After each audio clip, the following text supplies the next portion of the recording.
수장이 이렇다고 바꿔달라고 하면 숨진 관리소장의 동료들은 입주자 대표의 갑질을 제도적으로 막아달라며 국민청원을 올렸고 내일 고인과 함께 아파트를 둘러보며 장례 일정을 마치기로 했습니다. MBC 뉴스 임상재입니다.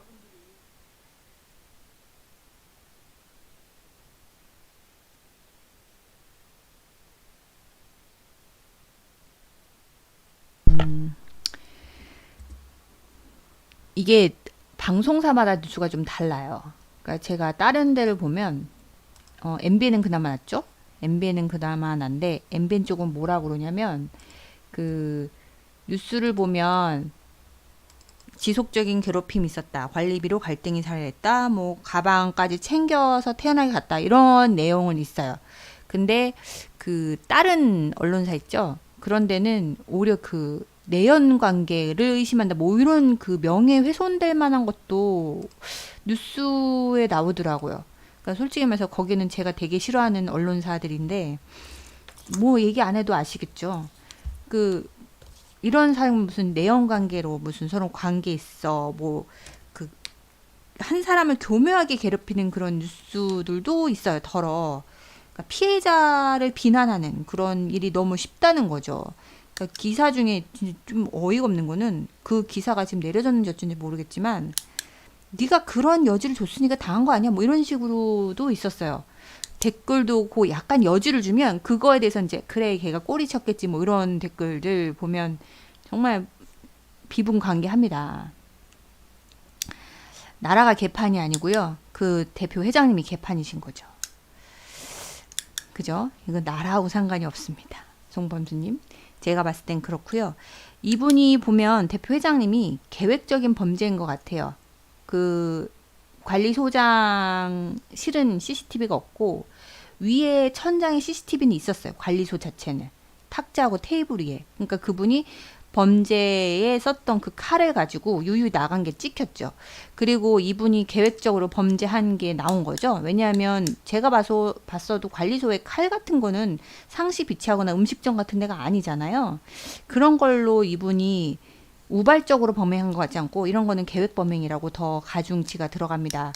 그리고 이분이 자른다고 표현하기 그렇지만 그분을 그 흉기를 찌른 것은 배나 이런 데가 아니고 목을 하신 거잖아요. 목을 해서 한 방에.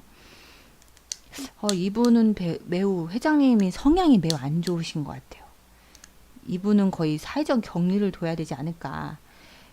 이런 여성에 대한 흉악범죄는 예전부터도 많았습니다. 그죠? 우리가 알고 있는 것 중에서 어린 여아부터 해서 그리고 남성들의 그 했던 최근에 했던 거 있잖아요. 각갓 뭐 무슨 방 그 무슨 아동 성착취 포르노 막 올리고 이런 것들로 인해서 사회적인 무리가 있었죠. 이분들의 성향을 보면은 여자가 아무래도 좀 약자이니까 좀 더 쉽게 행동하는 그런 것 같아요. 그런 건 매우 좋지 않다고 봅니다. 그래서 제가 봤을 때는 소장님실도 CCTV를 둬야 된다.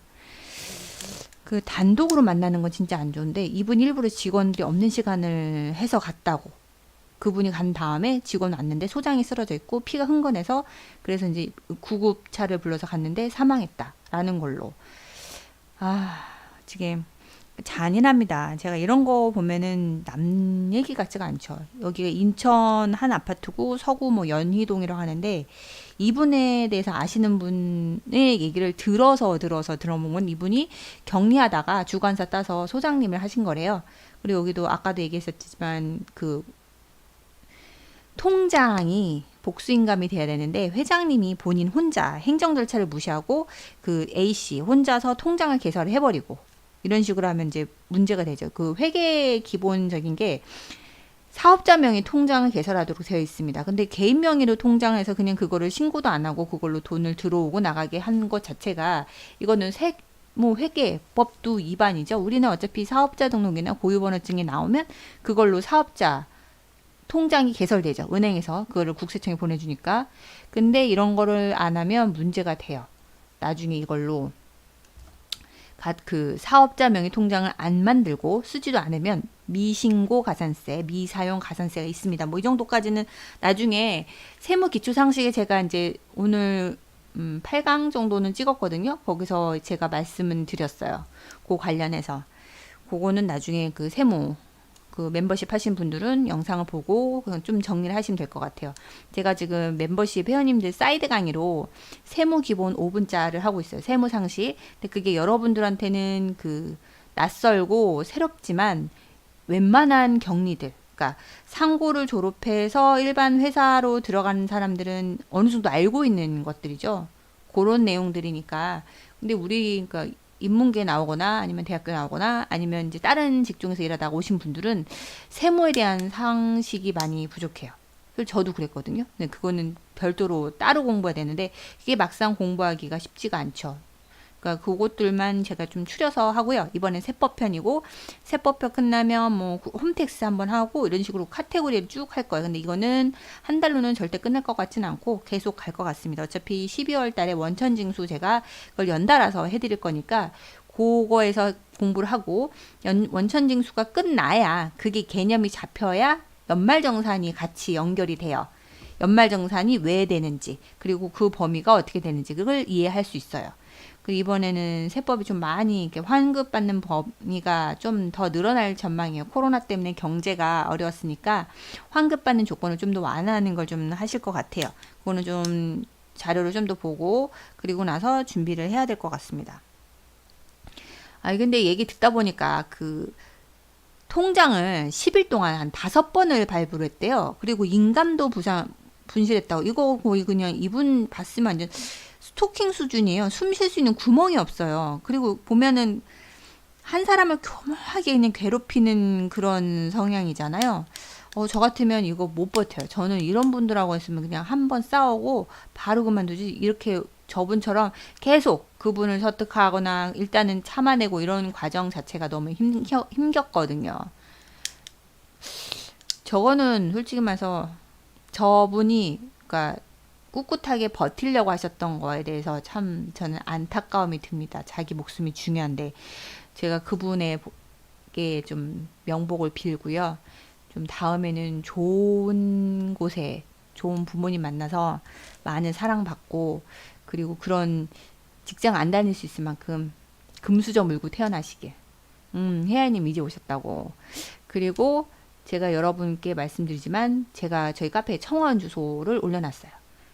그 갑질 하신 그 회장님 처벌을 강화하고 법적인 제도 절차를 마련해달라. 지금 제가 알고 있고는 20인가? 2만이 좀 넘었던 것 같은데 여러분 들어가서 청원 좀 해주시고요. 살아있는 우리는 작은 날갯짓이라도 해서 그 나비 효과로 좀 한번 작은 보탬 한번 대봅시다. 어차피 우리 동업계 일이잖아요. 피해갈 수가 없습니다. 정말 그 제가 봤을 땐 세대가 작으니까 관리소 직원도 적고 참 정말 위험한 것 같아요. 여러분도 혹시라도 그런 비슷한 기미를 보이는 분들이 계시면 꼭 녹음기 그리고 여차하면 도망갈 구석을 좀 평상시에 머릿속으로 시뮬레이션을 해야 돼요. 제가 일로 오면 나는 어디로 갈 것인가. 근데 저는 이게 제 자리가 한쪽으로만 그 이동할 수 있어요. 저는 만약에 그 상대방이 제 앞길을 막아버리면 책상을 밟고 뛰어넘어야 돼요. 되게 위험한 상황이 벌어질 수 있을 것 같긴 한데 최대한 어떻게 그 근처에다가 쇠막대기 있잖아요. 자 같은 거 그거 쇠 얇은 자도 휘두르면 되게 좀 이렇게 위협적이지 않나요? 그래서 저는 쇠 자를 좀 제 책상 가까운 데다 이렇게 놔야 될 것 같아요. 조심하시길 바라겠습니다. 여러분께도 이 뉴스를 알려드린 이유는 이게 남 얘기가 아니다. 최근 들어서 그 문제가 많이 수면 위로 많이 올라오는 거예요. 그전에는 뭐 참아라, 뭐 세상은 바뀌지 않다, 뭐 이러다가 이제 조금씩 사회적으로 분위기가 약자들이 이제 말을 많이 할 수 있는 그런 좀 사회가 좀 이렇게 뭐라고 할까? 약자들이 편하게 얘기할 수 있는 뭔가 좀 열심히 노력하면 뭔가 이 사회 부조리를 바꿀 수 있는 그런 분위기가 됐잖아요. 예전 같았으면은 찍소리 못하고 그죠? 공권력에 압수당하고 막 그런 데인데 요즘은 그렇게 되진 않은 것 같으니까 오히려 저는 이게 더 할만하고 개진하고 이런 거는 사회가 바르게 가고 있다고 저는 생각합니다. 자, 그러면 우리 입찰에 대해서 한번 얘기를 해볼게요.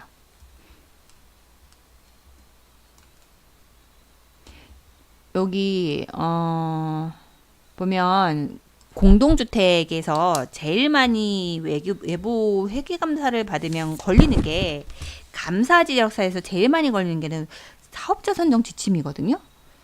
그러니까 그런 거는 조심하셔야 돼요. 여기 보면 입찰의 성립부터 찬찬히 한번 말씀을 드릴게요. 사업자 선정. 우리가 입찰은 특히 나누어서 일반 경쟁 입찰하고 제한 경쟁 입찰로 크게 두 가지로 보거든요. 근데 일반 경쟁 입찰에 또 하나 좀 내용을 다르게 하면 지명 경쟁 입찰이 있습니다. 지명은 딱 하나 업체를 지명한 거죠. 이런 경우는 지난번에 얘기했다시피 뭐 단독인 그거밖에 할 수 없는 뭐 독과점이 있는 데가 어쩔 수 없이 지명 경쟁 입찰이고, 우리는 그런 데는 거의 없죠. 그리고 지명 경쟁 입찰은 있다는 건 알지만 실질적으로 우리가 많이 현장에서 쓰지는 않습니다. 그래서 일반 경쟁 입찰과 제한 경쟁 입찰 두 가지로 나뉠 수 있고요. 입찰에 대해서 낙찰하는 방법은 적격 심사하거나 아니면 최저가 아니면 최고가 이렇게 나눠지죠. 그런 거는 여러분들이 지난 시간에 했던 거 이어서 계속하는 거니까 그렇게 어렵지는 않을 것 같아요. 일반 경쟁 입찰은 일단은 두 개의 업체가 입찰을 해야 유효한 거고요. 제한 경쟁 입찰은 오히려 세 개 업체가 입찰을 해야지만 유효합니다. 입주자 대표의 이와 관리 주체는 경쟁 입찰 시 협의에 의해 선정하고 우선 협상 대상자의 선정 또는 이와 유사한 방법을 적용해서는 안 된다. 우선 선정이라는 것은 일단 뭔가 특혜를 받고 오는 느낌이 들잖아요. 이런 거는 안 된다는 거죠. 입찰의 무효, 이거는 여러분들께서 한번 지금 읽어봐도 다음 시간에 보면 또 까먹어요. 그래서 이거는 입찰할 때쯤 여러분들이 한번 보는 건데 제가 언급은 하겠습니다. 첫 번째, 입찰 참가 자격이 없는 자가 한 입찰. 당연하겠죠? 두 번째, 현장 설명에 참여한 자가 하나요. 현장 설명회에 참여한 자에 하나요. 발음이 안 뜨네. 입찰에 참가할 수 있다는 것을 입찰 공고에 명시한 경우 입찰에 참가한 자 중 현장 설명에 참가하지 아니한 자, 당연하죠. 그 다음 입찰서 및 제출 서류. 그러니까 제출 서류 같은 경우는 적격심사제 평가 서류의 경우 행정처분 확인서만 포함된다.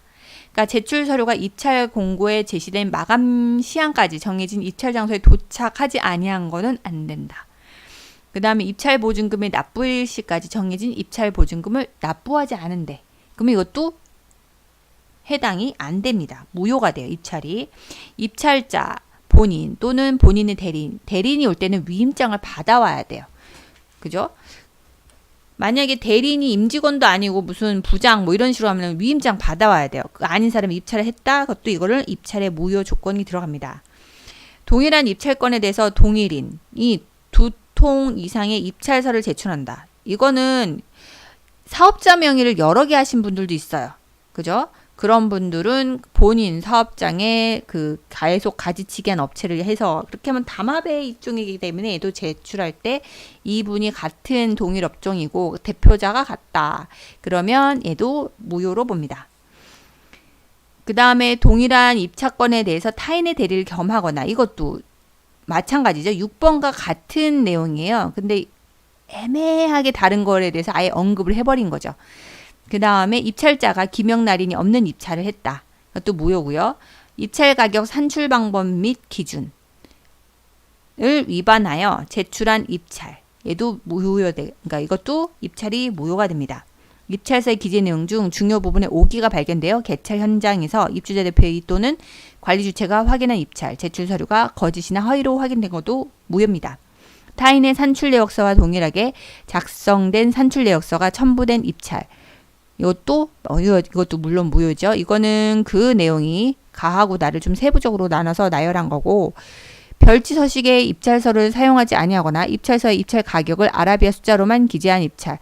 아라비아 숫자로만 하지 않고 모든 금융도 우리가 회계할 때 한글로 명시하는 금 165 이런 식으로 한글로 한 번 더 쓰니까. 왜냐하면 숫자로 하면 일자를 약간 니은자를 살짝 올려버리면 사자로 바뀌잖아요. 위조나 변조가 가능하기 때문에 숫자로만 하는 거는 인정하지 않습니다. 이거는 뭐 그 13번은 같은 법 시행령 및 시행규칙에 따라 종합건설업체가 도급받아서는 아니 되는 공사금액의 하한선을 위반한 입찰. 뭐 이렇게까지 이렇게 작정하고 하신 분들은 무효가 되죠.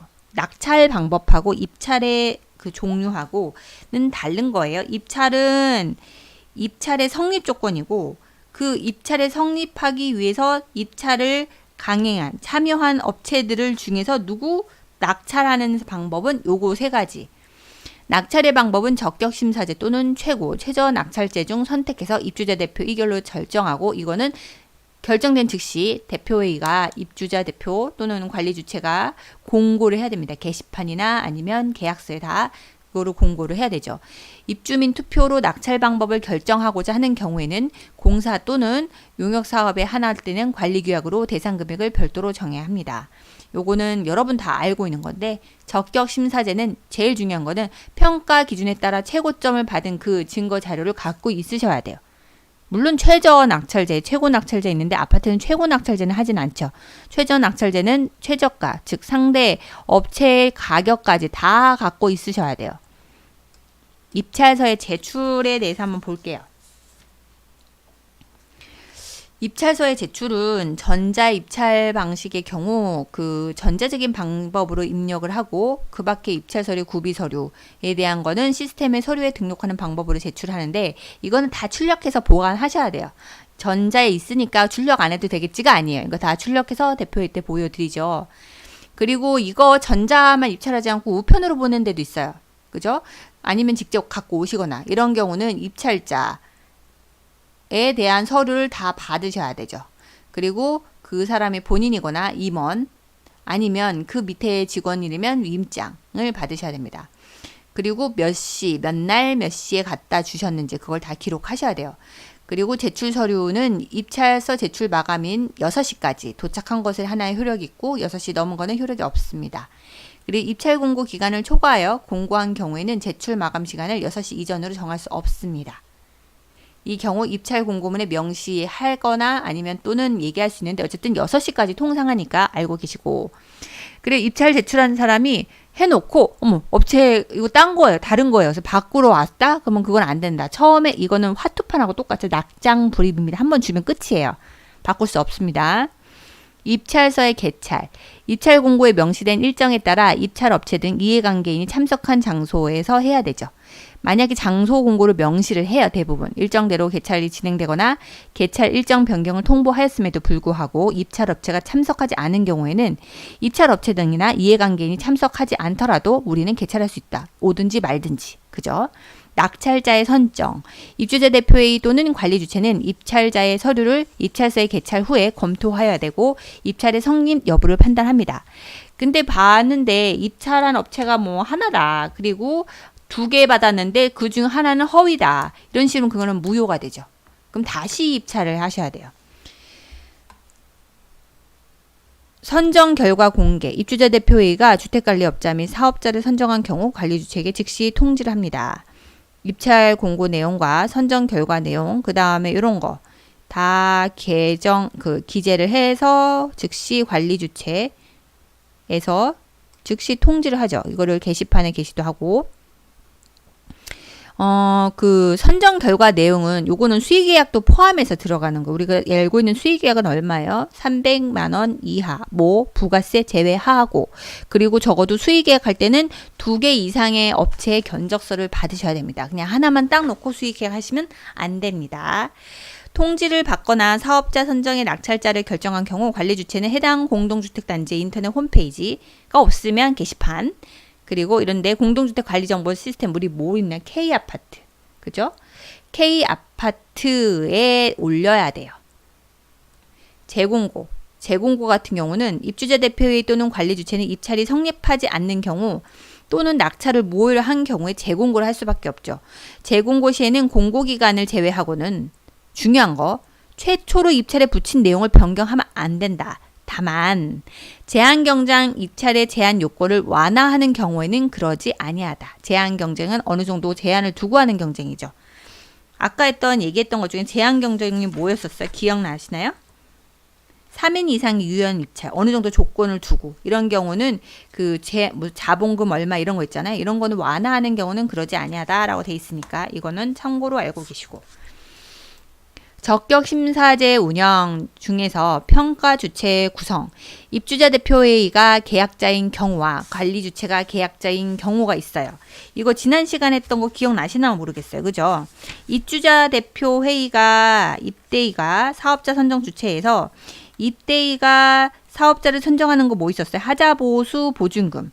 그죠? 하자보수 보증금을 사용해서 보수하는 공사. 또 하나, 사업 주체로부터 지급받은 공동주택의 공용 부분 하자보수 비용을 사용하는 보수공사일 때 입대위가 사업자를 선정하고 집행을 합니다. 입대위가 사업자를 선정하고 관리 주체가 집행하는 경우는 뭐 있어요? 장기선 충당금 사용하는 공사와 전기 안전 관리를 위한 용역이었죠. 기억나세요? 지난 시간에 했던 거? 그 외 나머지는 관리 주체가 사업자를 선정하고 집행한다라고 생각하시면 돼요. 요 정도 지난 시간에 했던 거 기억 안 나면 다시 출력물 보시고 정리하셔야 됩니다. 중간중간에 여러분께 복습을 해드렸어요. 자, 그러면 입주자 대표회의가 계약자인 경우는 입주자 대표회의 구성원으로 평가 주체가 들어가죠. 관리 주체가 계약자인 경우는 관리 주체만 하면 문제가 될 수 있죠. 그래서 관리 주체가 선정한 평가위원. 이거는 공동주택 입주자 등을 한정해서 같이 적격심사를 합니다. 이거는 적격심사제의 운영만이에요. 여러분 적격심사 기억나시죠? 그죠? 적격심사. 평가표를 가지고 심사하는 게 적격심사예요. 근데 솔직히 뭐가 맞는지 안 맞는지 그거는 공사를 해봐야 하는 건데 그거는 글로만 알 수가 없지만 글을 어떻게 멋있게 멋들어지게 썼는가에 따라서 자료를 얼마나 괜찮은 것 같다 줬는가에 따라서 사람의 마음이 바뀌기 때문에 저는 적격이 진짜 적격인지 항상 의문이 듭니다. 다만 해당 공동주택을 관리 중인 주택관리업자의 임직원이 운영하는 사업자가 이거는 만약에 모 A라는 위탁사가 운영하는 A라는 업체가 무슨 용역을 또 하는데 그 업체가 입찰을 상여했다. 뭐 이런 식으로 하면은 약간 쿵짝이 맞아서 그쪽으로 적격이니까 점수를 더 줄 수 있죠. 그냥 비리가 생길 수 있잖아요. 그럴 때에는 여기 사업자가 해당 공동주택 내 공사 및 용역 등의 입찰에 참여한 경우 해당 주택관리업자의 소속으로 배치된 관리사무소장은 평가위원회에서 제외해야 된다. 이건 당연하죠. 근데 이걸 잘 모르시는 분도 있어요. 위의 경우 입주대표회의가 선정한 입주민이 평가 주체가 됩니다. 그리고 구성원 평가 주체 중 5인 이상의 적격심사 평가에 참여한 경우에 하나여 평가 결과를 유효한 것으로 인정하고 적격심사 평가 시 입주자 대표의 구성원 또는 해당 공동체 입주민은 참관할 수 있습니다. 입주자 대표회의 또는 관리 주체가 적격심사제를 운영할 때에는 중요한 거예요. 회의록을 작성해서 보관. 그 다음에 평가표도 보관. 이거 녹음하셔야 돼요. 그죠? 대표 회의실에 있었던 거, 특히 입찰 같은 건 녹음해서 따로 파일을 갖고 있으셔야 돼요. 아직도 회의할 때, 대표 회의할 때 녹음기 안 사놓는 아파트는 녹음기를 좀 사놓는 걸 추천해드립니다. 제가 써본 녹음기 중에 괜찮은 건 필립스인 것 같아요. 공동주택 입주자 등이 이에 열람을 청구하거나 본인이 비용으로 복사를 요구할 때는 이에 응해야 합니다. 투명하게 했다고. 자, 이제 입찰 절차에 대해서 요거는 얘는 솔직히 말해서 되게 길어요. 그죠? 되게 길고 얘는 처음에 바로 이해가 안 됩니다. 그죠? 저는 흐름을 위해서 포인트만 잡고 설명을 해드리면 좋겠는데 만약에 이번에 우리 입찰을 한다. 그럼 이거를 출력을 해서 붙여놓으세요. 얘는 그 입찰 공고 시기, 내용, 그 다음에 그러니까 참가 자격 제한, 제출 서류 이런 것들 다 이 한 표로 정리가 돼 있어요. 즉 성남시 공무원이 너무 일을 잘했다. 그러니까 한 표에 정리돼 있으니까 얘를 좀 잘라서 하시는 게, 그러니까 서류 받는 서류에다가 거기 앞에다 표지처럼 앞에다가 꽂아놓고 하셔도 되겠죠. 입찰 절차를 볼게요. 입찰 공고는 그 주택관리업자를 선정할 때나 아니면 다른 공사나 용역할 때 얘는 같은 거니까 같이 공고를 한번 보면 입찰 공고 내용은 주택관리정보시스템 K아파트에 주택관리업자 선정하거나 아니면 공사를 할 때나 다 시스템에다 등록하시면 된다. 입찰 공고는. 그리고 입찰서 제출 마감일의 전일부터 이제 세서 10일 전에 입찰 공고하라는 얘기죠. 그죠? 입대위의 긴급 입찰로 의결한 경우나 재공고한 경우에는 입찰에는 5일 전 현장 설명 없는 걸로 치고, 왜냐면 현장 설명가 있으면 그거 보고서는 가격을 책정해야 되니까 하루가 딜레이 되잖아요. 얘가 없는 경우는 5일 전에 입찰 공고를 하셔도 된다. 현장 설명회는 입찰서 제출 마감일의 전일부터 기산하여 5일 전에 개최할 수 있으며, 그죠? 하루가 딜레이 되니까 현장 설명회를 개최하는 경우에는 현장 설명회 전일부터 계산해서 5일 전에 입찰 공고를 해야 됩니다. 입찰 내용은 그 주택관리업체는 위탁사를 할 때는 관리 대상, 세대수, 동수, 공급 면적을 알려줘야 되고, 경비, 청소 등의 직영 운영 또는 위탁 운영에 관한 사항, 그 다음에 현장 설명회를 개최하는 경우는 그 일시 장소 및 참가 의무 여부에 관한 사항을 입찰 공고에 다 기재하셔야 돼요. 입찰의 종류 및 낙찰 방법에 대해서도 적격 심사제인지 아니면 적격이면 평가 배점표도 이렇게 세부 배점이 나타나는 걸로 같이 공고에 첨부하셔야 되겠죠. 근데 만약 공사나 용역이에요. 그러면은 이거 상관없잖아요. 사업 개요, 뭐 옥상 우레탄 뭐 이런 거 있잖아요. 그런 거.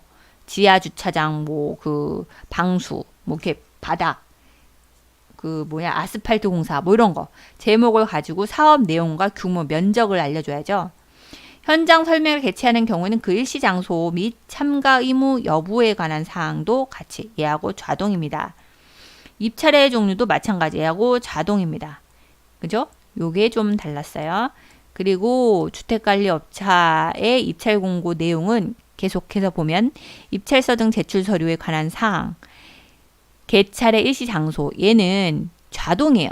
지금 똑같죠? 공사 용역이나 주택관리업체 선정이나 똑같아요. 얘도 입찰 참가자에게 관한 사항도 좌동입니다. 무효로 하는 경우는 무효된다. 뭐 이렇게 이유 알려주고 무효된다. 입찰 관련 유의사항에 있어도 뭐 이렇게 설명 똑같이. 계약 체결도 똑같아요. 얘도 똑같아요. 입찰 보증금. 그 밖에 필요한 사항 똑같은데 공사만 여기 요 마지막 조항이 들어가요. 입찰 공고에. 관리 주체는 입찰 공고 시 3개소 이상의 견적서, 적어도 3개소 이상의 견적서는 받아야 되죠. 뭐 지방자치단체 자문 검토 결과를 받았다면 요것도 같이. 건축사 또는 기술사 등 관계 전문가의 확인 및 공동주택관리지원기구 자문기관의 검토 결과를 통해 입찰 가격의 상한을 공고할 수 있다. 요게 좀 달랐어요. 참가 자격의 제한인데 요거는 상식적으로 주택관리업 등록을 안 하는 사람이 입찰하면 안 되겠죠. 그죠? 여기도 마찬가지. 면허 및 등록을 갖추지 않은 자는 안 됩니다. 영업정지 기간 중에 있으면 안 되겠죠. 얘도 마찬가지. 영업정지 기간 중에 있으면 안 됩니다. 세금 내면 돼야 되는데 내지 않았어. 그럼 얘도 마찬가지. 안 되죠. 입찰 공고를 현재 주택관리업 등록 기준에 미달한 자도 안 됩니다. 그죠? 그 다음에 요건 똑같아요. 물품, 금품, 발전기금 등 관련하여 입찰에 관련하여 입주자, 사용자, 입주자 대표회의, 관리 주체를에게 무슨 뭔가 그 금품이나 이런 거를 뭐 이렇게 제공한 자, 이거는 비리의 온상이 있을 수 있으니까 금품 같은 거 제금한 자, 뭐 발전기금이라는데 하지만 이거는 찬조죠, 찬조. 우리가 알고 있는. 해당 공동주택 입주대표회의 구성원이나 임직원이 소속된 주택관리업자 안 됩니다. 얘도 어때요? 공사도 마찬가지. 공사 및 용역도 해당 공동주택의 입주자 대표회의 구성원과 그 가족들에 관련돼서 된 사업자 안 됩니다. 그리고 여기 조금 똑같죠? 얘하고 이름만 다르지. 입찰 담합으로 공정거래위원회부터 과징금 처분을 받은 후 6개월이 경과하지 아니한 자. 그죠? 얘는 아직 반성의 기미가 없다. 영업정지라는 얘기가 거의 영업정지죠. 6개월 영업정지 끝나고 이제 입찰하셔야 되죠. 주택관리업자는 영업지역에 제한받지 아니한다. 사업자는 영업지역에 제한을 받지 아니한다. 여기 그 다음 주택관리업자하고 공사 및 용역 제출 서류는 당연히 입찰 서류 똑같아요. 좌동이에요. 주택관리업 등록 사본 있어야 되죠. 근데 얘는 사업 종류별로 해당 법령에 따른 면허 및 등록에 대한 그 면허증과 등록증, 이와 유사한 증명서 사본 있어야 되고요. 당연히 사업자 등록증이 있어야 됩니다. 법인 등기부 있어야 되고요. 그 다음에 세금, 필증, 납부 제대로 했는지, 제한 경쟁 입찰인 경우 똑같죠? 제한 요건을 증빙하는 서류, 적격 심사제이면 평가 배출표에 따른 제출 서류, 뜻밖의 입찰에 관련된 중요한 서류 이런 것들 있습니다. 이거는 소장님들이 잘 보셔야겠네요. 입찰 가격은 부가세를 제외한 금액으로 입찰 가격을 산출합니다. 용역은 또 마찬가지 부가세를 제외한 금액이고요. 용역과 공사는 또 두 가지 나는데 월간 용역비에 용역기간 개월수를 곱하여 산정하는 단가를 표기하는 거고 공사는 총 금액으로 또는 단가로 하는데 총 공사 금액으로 입찰합니다. 계약 체결 같은 경우는 계약은 얘는 똑같아요. 낙찰자를 선정되면 주택관리업체하고 체결하는 거고 낙찰자 선정 사업자하고 체결하는 거죠. 계약은 입찰 정보의 낙찰 금액과 동일한 내용으로 체결해야지 다르게 하면 이것도 큰일 나겠죠. 그 다음에는 특별한 사유 없이 10일 이내에 계약을 체결하지 아니한 경우에는 그 낙찰을 무효로 할 수 있다. 입주자 대표회의는 계약을 체결할 때 주택관리업체에게 계약보증금과 계약 체결 후 1개월 이내 4대 보험, 우리가 알고 있는 4대 보험 가입증명서를 받아야 됩니다. 얘도 똑같아요. 그죠? 그 다음에 입찰 보증금은 입찰 금액의 5%로 합니다. 낙찰자가 계약 체결할 때 거절하면 해당 입찰 보증금은 귀속이 됩니다. 계약 보증금은 주택관리업자 용역계약 단가의 10%, 공사계약은 20%로 합니다. 계약 보증금은요. 보험계약, 공상품 구입 계약 금액이 300만 원 이하인 경우는 입찰 보증금 및 계약 보증금의 납부를 면제할 수 있습니다. 이거는 소액이라서 우리가 300만 원 이하면 우리 뭘로 했어요? 수의 계약하죠. 그죠? 계약 상대자가 계약상의 의무를 이행하지 아니했을 때는 계약 보증금은 귀속이 됩니다. 하자 보수 보증금은 예치율은 국가를 당사자로 하는 계약에 관한 법률 시행령에 따라서 준용하는데 이거는 저희는 솔직히 잘 모르겠습니다. 이거는 소장님께서 알아보셔야 될 것 같아요. 그리고 사업자 선정 시 계약 체결의 주체 부적정이에요. 요거는 지난 시간에 했던 거 좀 연결되는데요. 공동주택관리 시행령 관련해서 정기안전관리를 위한 용역은 누가 해요? 입주자 대표회의가 선정하죠. 그죠? 집행은 관리 주체가 집행한다. 이거 지난 시간에 했던 계속 연결지어서 가요. 근데 이 아파트는 뭘 잘못했냐면 그 관리 주체가 용역에 대해서 관리 주체에서 사업자를 선정했어요. 안전진단 대행 용역에 대해서.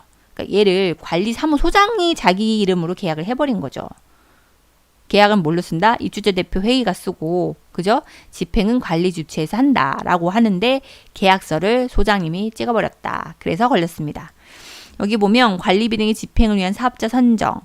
여기서 보면 관리 주체가 사업자를 선정하고 집행하는 각 항목 한번 읽어볼까요? 청소, 경비, 소독, 승강기, 지능형 홈네트워크, 수선, 유지, 그 다음에 용역 및 공사, 주민 공동시설 위탁 물품 구입의 매각, 잡수익의 취득, 보험료, 보험계약 등 국토교통부 장관이 정하는 사항들은 관리사무소장 이렇게 하셔도 되는데 여기서 보면 입주자 대표 이거 2번까지인데 뒤에 3번이 걸린 거야. 이건 2는 그냥 읽어드릴게요. 입주자 대표회의가 사업자를 선정하고 집행하는 거는 하자보수 관련해서 이거는 입주자 대표회의가 하는 거고 저기는 뭐 요거 3번에 걸린 거예요. 입주자 대표회의가 사업자 선정하고 관리주체가 집행하는 이게 바로 뭐냐면 장충금 사용하고 아니면 정기안전관리 용역을 계약할 때 요걸 잘못하신 거죠. 요걸 잘못해서 걸렸다. 성남시 지자체 검사에 걸렸다. 사업자 선정 절차 없이 관리비 등 집행을 한번 볼게요. 그죠? 여기는 딱 보면 뭐가 문제냐면 사업자를 선정 계약 체결을 할 때는 우리가 정해진 규정이 있어요. 사업자가 선정을 하면 그죠? 입대위에서 안건을 올려서 회의를 통해서 선정하죠. 즉 의결합니다. 그래서 그 선정 결과를 관리 주체에서 바로 회의 결과를 공개를 하고 그래서 계약을 체결을 하는 걸 이런 식으로 플로우로 가죠. 근데 여기는 왜 이렇게 됐냐면 입주자 대표의 및 관리 주체는 2017년에 수영장 사우나 아파트 큰가 봐요. 리모델링 공사 설계 비용을 사전 경적서 산출 용역비 등 두 건에 대해서 요거 그죠? 사업자 선정 절차 없이 집행했어요. 뭔 말이에요? 이때 안건 안 올렸고 회의를 통해서 한 게 아니다. 그죠? 여기 보면은 수영장 사우나 얘는 55만 원. 사우나 및 수영장 개보수 이건 금액 겁나 커요. 4,400. 그죠? 여는 사업자가 하고 관리 주체가 하고 입주 대표가 했어요. 이래서 문제인 거예요. 그래서 여기 포인트를 보면 사업자를 선정, 계약을 체결을 포함할 때는 다음 각 호에 따라 입주자 대표인은 구분에 따라 사업자를 선정해야 되는데 첫 번째, 관리 주체가 사업자를 선정하고 집행하는 경우는 아까 얘기했던 거 요거죠. 두 번째는 주민 공동시설 위탁, 물품의 구입, 매각, 잡수익 이런 거죠. 그죠? 그래서 얘는 관리 주체가 하는 거하고 입주자 대표가 하는 거를 상관은 여기는 관리 주체가 해도 돼요. 입주자 대표가 아니라 관리 주체 해도 되는데 두 개가 여기에 해당하는 내용을 보면 관리 주체가 해도 되는데 문제는 관리 주체가 할 수 있다고 해서 입대의 안건을 안 올리고 회의를 통해서 선정하는 과정을 무시하면 안 된다는 거죠. 그게 없이 집행했다고 해서 이게 걸린 거예요. 그 다음에 봐요. 사업자 선정 계약 체결 절차 없이 관리비 등 집행 계속합니다. 여기는 아까부터 제가 말씀드렸으니까 얘는 스킵하고 같은 내용이니까 참고사항이 있어요. 그러면 좋아요. 우리 이때쯤 되면 이런 생각하죠. 그러면 다 사소한 것까지 물건 살 때까지 물건 뭐 사는 것까지 이때 안건 올려서 다 회의를 통해야 돼? 이렇게 생각할 수 있죠. 그래서 누가 질문했어요. 특정 업자 선정 없이 계약이 수반되지 않는 단순한 매입도 사업자 선정 지침의 수의계약에 해당하는지 문의드립니다라고 누가 질문하신 거죠. 주택관리업자 및 사업자 선정 지침은 계약이 수반되는 행위에 대해서 적용합니다. 공산품을 구입하는 경우를 예를 들면 구매를 위해서 계약서 작성이 필수적이라거나 아니면 기간별, 회차별로 사업자를 통해 물품을 이거 지속적으로 공급받는 거죠. 이렇게 물품을 공급받는 등의 물품 구매 계약의 경우에는 얘는 적용합니다. 입주자 대표에서 사전 의결과 지침에 따라서 선정 결과를 공개하도록 이루어져야 합니다. 다만 입주자 대표의 승인을 받은 사업계획과 예산이면 뭐예요? 우리는 사업계획과 예산은 지금 우리가 작성해야 되는 예산서죠. 예산서. 그래서 여러분 예산 잘 작성하셔야 돼요. 예산 그까짓 거만 안 해도 돼. 이런 식으로 하면 이제 이렇게 큰 코 다쳐요. 예산에 반영하여 그 사용 용도와 금액이 한정돼 있고 예산서 쓸 때 만약에 디테일하게 뭐 하나하나 나열하시면 그건 내가 모든 거 다 알고 있다. 그래서 경력자가 썼던 거 그러니까 많이 오래 있었던 분이 쓴 예산이 거의 완벽함에 가깝죠. 그러면 뭐 들어간지 아시니까. 그 사용 용도와 금액이 한정되어 있고 계약이 수반되지 않은 일회성 물품 구매 같은 경우에는 입주자 대표의 승인을 받은 계획과 예산에 따라 그 예산 범위 안에요. 한정돼 있잖아요. 범위에 따라 집행이 가능한 것이며 집행 전에 별도의 입주자 대표의 의결이나 지침에 따른 선정 결과 공개 및 주택법에 따른 계약서 공개가 이루어지지 않는다. 그러니까 예산을 잘 싸고 그 범위 한정된 범위 안에 쓴 거, 즉 일회성의 같은 물품 구매 같은 경우는 굳이 사업자 선정 지침을 따르지 않아도 된다. 근데 이게 여러 번 기간 회차로 사업자 통해서 물품 공급을 받는 물품 구매 계약이 있다. 이게 지속적으로 계속한다. 이런 거는 입주자 대표에서 사전 의결과 지침을 이뤄서 사업자 선정 지침에 따라서 한 걸로 공개가 이루어져야 된다라고 돼 있는 거예요. 이해 가셨죠?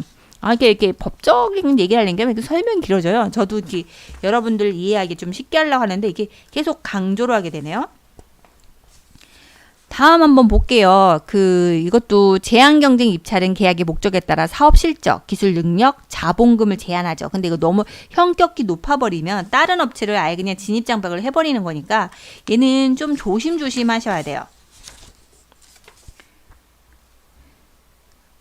관리 주체가 여기는 2018년 6월 21일 날 소방시설 공사를 하려고 했나 봐요. 사업자 선정 공고를 하면서 제한할 수 없는 PVC 시트 방수를 10년 하자 보증 가능 업체로 참가 제약을 제한했어요. 참가, 제한 경쟁 입찰의 조건은 3가지. 사업 실적을 제한하던가, 기술 능력을 제한하던가, 자본금을 제한하도록 규정돼 있음에도 불구하고 하자 보증 기간으로 참가 자격을 제한했으니까 걸린 거예요.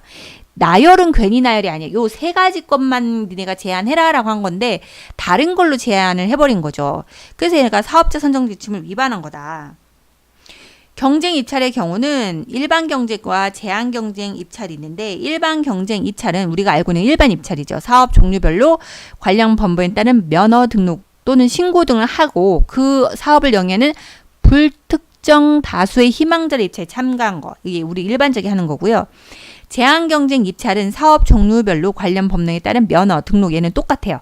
여기까지는 똑같은데 불특정 사수가 아니라 계약의 목적에 따른 사업 실적, 기술 능력, 자본금의 하한을 정해서 입찰에 참가하도록 한 후 그 중에서 선정하는 거죠.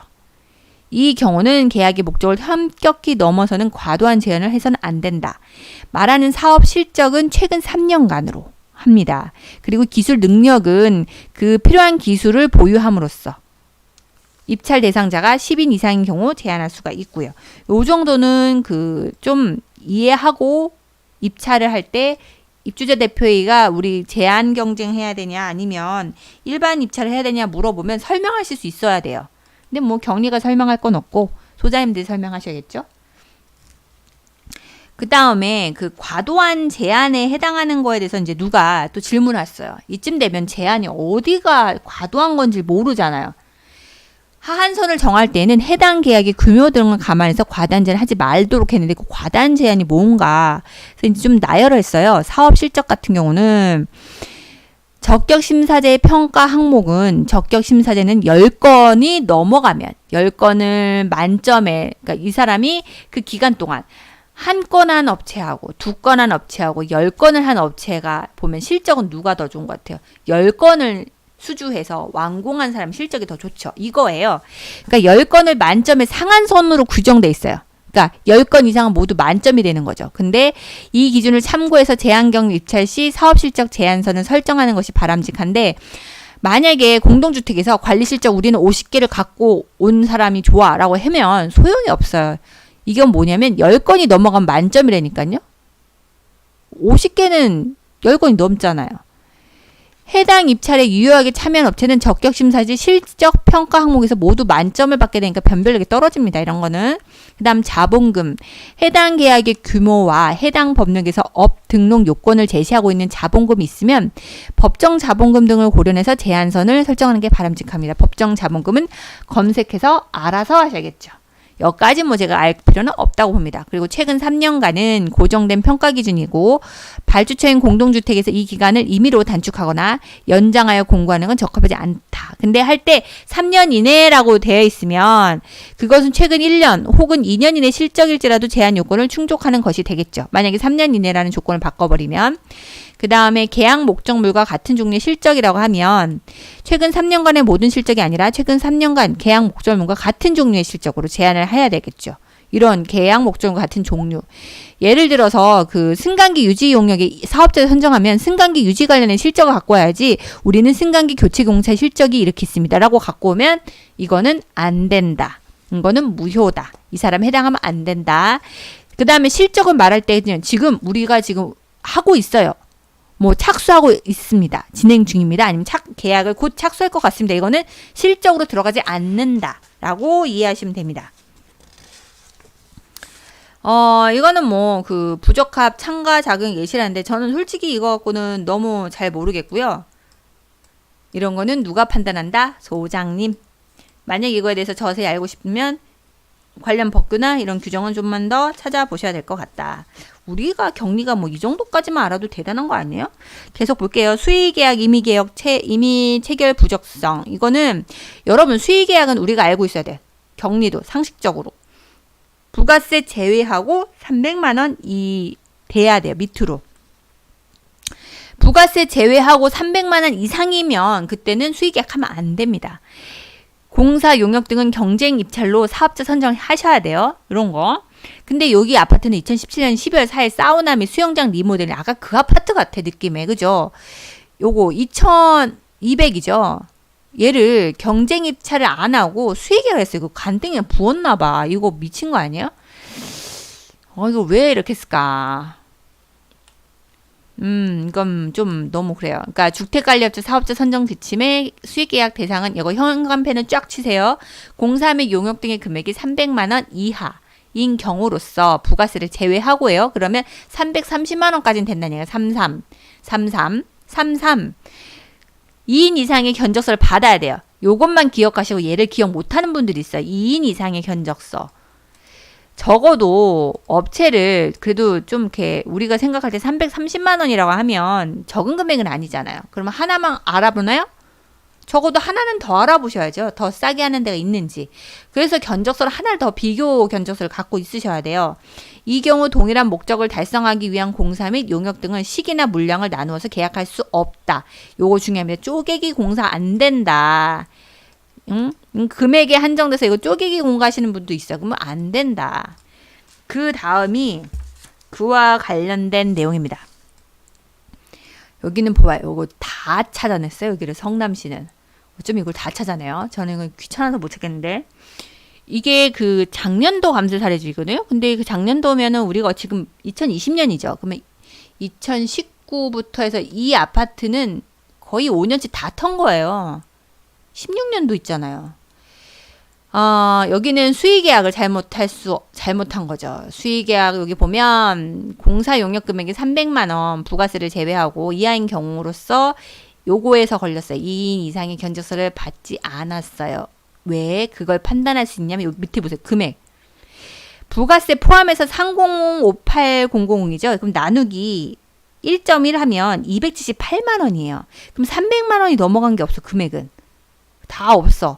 그래서 이분이 이 소장님 착각한 건 300만 원 이하니까 그래 수익에 해도 되고 해버린 거야. 근데 문제는 이분이 뭐가 걸렸냐면 2인 이상의 견적서가 같이 없어요. 대표회의에서 이거 하기로 해서 의결을 올려가잖아요. 그럼 적어도 그 회의의 자료에 얘가 또 다른 업체의 견적서가 있어야 되는데 그게 없던 거죠. 이런 거는 비교 견적서가 있어야 됩니다. 없어서 걸린 거예요. 상기공사 용역권은 사전 의결 이후 계약을 체결하여 요런 거 말고 이런 거 있잖아요. 공사 용역 중에서 사전 의결 이후 계약을 체결한 경우도 있습니다. 급하게. 예를 들면 저희도 그랬거든요. 갑자기 번개 뻥 쳐갖고 뭔가 잘못됐나봐. 승강기가 멈췄어요. 근데 그 안에 사람이 탔어. 난리가 뒤집어졌죠. 아주 난리가 났어요. 문을 억지로 하고 이제 승강기 망가져갖고.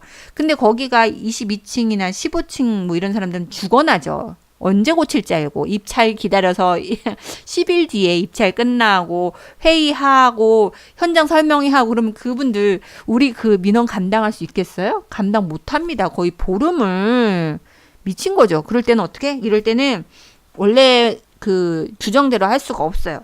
이럴 때는 혹시 모르니까 무조건 지자체 통화해요. 이래서 갇혔고 했는데 이거 우리 사업자 선정이 좀 어렵다. 너무 기간이 오래 걸린다. 어떡할까요? 거기서 분명히 대답을 이렇게 합니다. 이런 긴급한 거 있죠.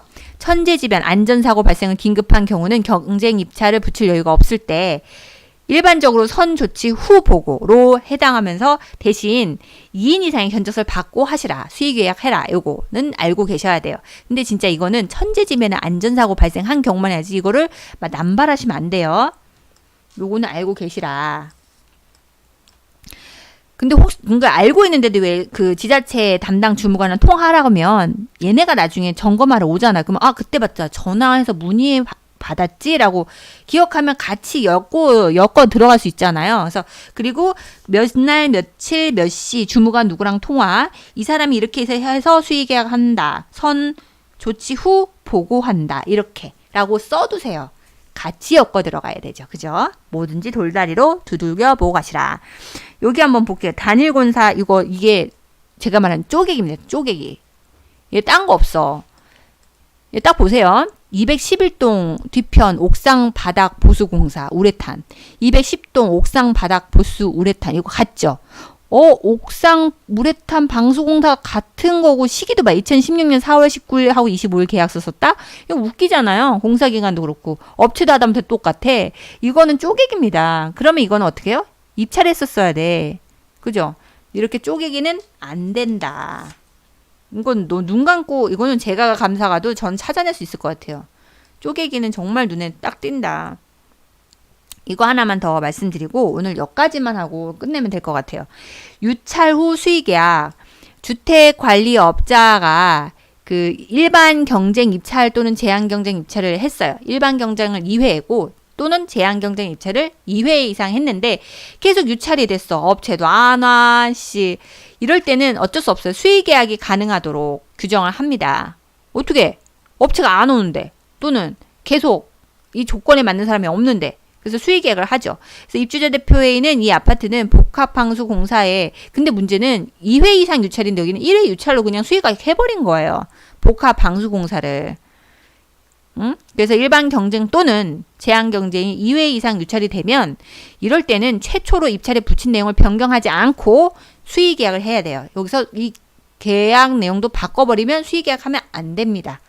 오늘 여기까지 해야 되겠네. 다음 시간에는 11월 7일 날은 주택관리업자 재계약, 의견, 청취, 소홀 이 부분을 할 거예요. 이제 올해가 다 지나가면 업체도 그 계약이 종료하는 시기가 돌아오고, 그죠? 그리고 이제 다른 공사나 이런 걸로 해서 우리가 업체 선정을 하죠. 근데 대부분 격리분들은 이거를 많이 안 알으셔도 솔직히 상관없어요. 근데 적어도 그 수의계약 300만 원 이하 부가세 제외하고 이건 여러분도 아셔야 되잖아요. 그죠? 그리고 입찰 서류를 받는 건 여러분입니다. 근데 격리가 뭣도 모르고 서류를 우편을 받은 거를 그냥 이거 뭐지? 하고서 뜯어왔어요. 그러면 입찰 서류는 절대 개봉하면 안 된다. 정해진 시간에 다 같이 개봉하기로 했는데 걔가 개봉되면 이거는 뭔가 그 부조리의 느낌이 확 들기 때문에 그런 거는 절대로 개봉하면 안 된다. 그러니까 관심은 갖고 있으셔야 돼. 적어도 내가 실수하지 않게끔. 사소한 거 하나로 그 사람이 일을 잘하네, 일머리가 있네, 눈치가 없네, 너는 능력도 없네. 그런 걸로 이제 손가락질 받을 필요는 없잖아요. 적어도 우리가 이제 기본 상식은 좀 알고 있으시라. 그래서 제가 이거는 계속 얘기합니다. 그리고 이런 것들을 많이 알고 있으시면 도움이 돼요. 여러분들께서 생각할 때는 격리는 진짜 이거 멀티라고 생각하는데 저희가 봤을 때는 그냥 일반 회사의 격리보다도 공동주택 격리는 공부를 많이 해야 된다고 저는 생각을 해요. 그 노력조차도 안 하고 그냥 현재에 만족해서 하는 분들은 다른 데 가면 적응하기가 쉽지가 않습니다. 그러니까 자기 스스로를 평상시에 하드 트레이닝을 좀 하셔야 돼요. 그래야지 좋죠. 그 제가 오늘 낮에 이런 텔레비전 중에서 서울에는 우리 집이 없어? 라는 뭐 그런 프로그램 봤어요. 거기서 성시경하고 그다음 무슨 여배우하고 그 외곽에 있는 한 집 근사한 단독에 가서 이제 구경을 하면서 얘기하는데 그 집 아이들이 브라질 살다가 미국 살다가 한국으로 왔어요. 근데 얘네들 적응하기 너무 힘들다고 하니까 성시경이 이런 얘기 했어요. 세 개의 나라를 너는 이게 힘들다고 생각하지만 세 개의 문화를 다 겪어봤으니 너한테는 경험치가 많다. 그리고 매력 있는 사람은 많은 지식을 알고 있는 사람이다. 그리고 그 지식을実제로 몸으로 체험해서 습득한 사람은 다른 사람에 비해서 매력이 3배라고 얘기했는데 성식은 그 말인데 갑자기 훅 들어오더라고요. 말을 참 예쁘게 했어요. 저도 그거 동감이거든요. 우리가 누군가를 만났을 때 그 사람에 대해서 저 사람 매력 있다라고 생각하게 되는 경우는 어떨 때예요? 첫 번째, 외모가 수려할 때. 근데 입을 열 때 홀딱 깨는 사람도 있어요. 그럼 완전 이미지가 확 떨어지지 않아요? 근데 외모는 별로였어. 솔직히 말해서 성시경은 키가 크지 외모는 괜찮지는 않잖아요. 별론데 노래 잘 부르고 근데 걔 목소리와 하고 말하는 게 괜찮죠. 그러니까 호감도가 유지가 되는 거예요. 그러니까 사람을 만났을 때 그 사람에 대한 매력은 저 사람을 다시 한번 또 만나고 싶다. 아니면 저 사람을 좀 친해지고 싶다 하면 인간적인 매력이 어느 정도 있어야 됩니다. 그 인간적인 매력은 저도 동의합니다. 그 사람의 알고 있는 지식. 우리가 알고 있는 사람 중에서 지금 대표적인 지식인들 되게 많죠. 그죠? 솔직히 저는 그 설민석 되게 좋아하고요. 어쩌면 그렇게 역사를 맛깔나게 얘기를 해주는지 저는 정말 박수를 쳐주고 싶어요. 그리고 강사 중에서 유명한 사람 제가 존경하는 김미경. 우리한테 좋은 언어, 바로 와닿는 언어, 자기가 경험했던 거를 우러나서 두 분 다 제가 봤을 때는 공통점이 뭐냐면 연기를 잘해. 마치 뭐가 들어온 것처럼. 설민석은 몸에 세종대왕이 들어오거나 아니면 이순신이 돼서 처단하던가 그럼 자기도 모르게 감정이 확대되잖아요. 독립운동가 설명할 때는 아주 눈물 날 것 같아요. 본인도 목소리가 막 떨려 격하게. 근데 설민석이 원래는 연극영화과 나오셨대요. 근데 역사를 공부하고 그게 같이 과가 융합이 된 거죠. 그러니까 미래에는 우리가 알고 있는 것에 대한 지식을 더 확 넓혀야 된다고. 제가 저희 카페에 김미경이 코로나 시대 이후에 우리가 뭘 투자해야 되는지에 대해서 얘기한 동영상 올려놨어요. 부동산이 아니라 나에 대한 지식에 대해서 투자를 해야 된다. 미래는 어떻게 바뀔지 모른다. 지금 미래가 불안정한 시대잖아요. 그죠? 미국 오늘 하루만 10만 명이 코로나 발생이 됐대요. 거기는 위험해서 어떻게 살아요? 그죠? 하여튼 그렇게 불안정성 안에서도 믿을 수 있는 건 누구예요? 나 자신밖에 없잖아요. 그러니까 본인에 대해서 공부를 하거나 본인이 뭔가 개발할 수 있는, 그리고 내가 알고 있는 지식에서 내 전문가적인 걸 깊이 파는 것도 좋지만 그 외에 다른 지식도 많이 공부를 해야 된다라고 얘기하셨어요. 전 동감합니다. 그래서 우리 토팬 여러분들도 남들 앞에서 매력 있고 뭔가 훌륭하고 그런 느낌을 주고 싶잖아요. 인간이니까. 우리 매슬로우 욕구 단계에서 제일 끝에 올라간 게 뭐예요? 사회적으로 인정의 욕구죠. 그 인정을 받으려면 남한테 기대하기보다는 내가 조금 더 실력을 키워서 남이 얘기했을 때 그게 옳고 틀린지를 판단할 수 있는 그 지식 자체는 있어야 된다고 봐요. 그죠? 그래서 여러분들이 여러분 자신한테 투자를 계속하세요. 책을 보고 공부하고, 그리고 요거 이 분야, 이 회계라는 공동주택 회계라는 요 부분만 보지 마시고 좀 더 눈을 시야를 넓게 띄세요.